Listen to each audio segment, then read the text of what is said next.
You mean a letter like this? 7 pages, typewritten. I was 23 years old.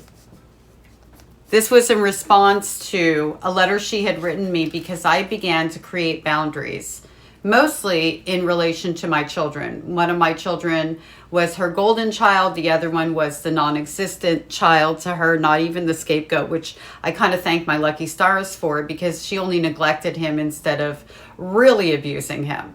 She didn't have the opportunity to do that, by the way. She was also doing the triangulation game between myself and my children, and they were only 6 and maybe 2.5, 3 years old.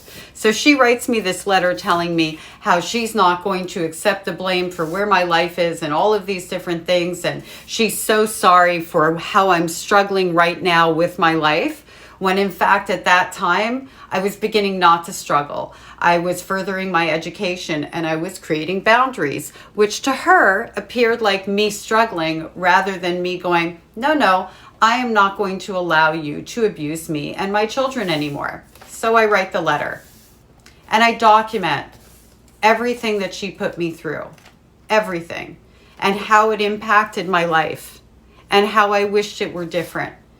And you know what I realized after delivering that letter was that I just told her that she managed to really hurt me, which is exactly what she meant to do.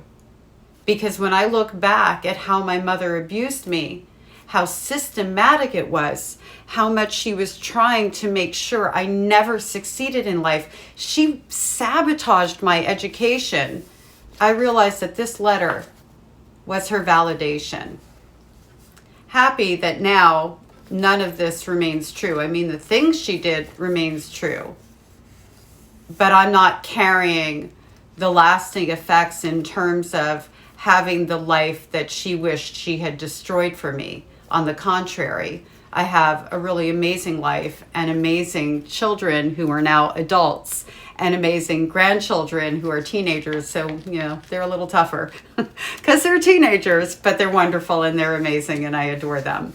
But all of this being said, I'm not going to tell you what to do. I'm just going to tell you that I wish I had done it differently. That's all. If I had a do-over, and I don't spend a lot of time on this, what I would have done was wished her well to her best life and that I was going to go off on my healing journey and live mine without letting her know that she hit me where she meant to hit me.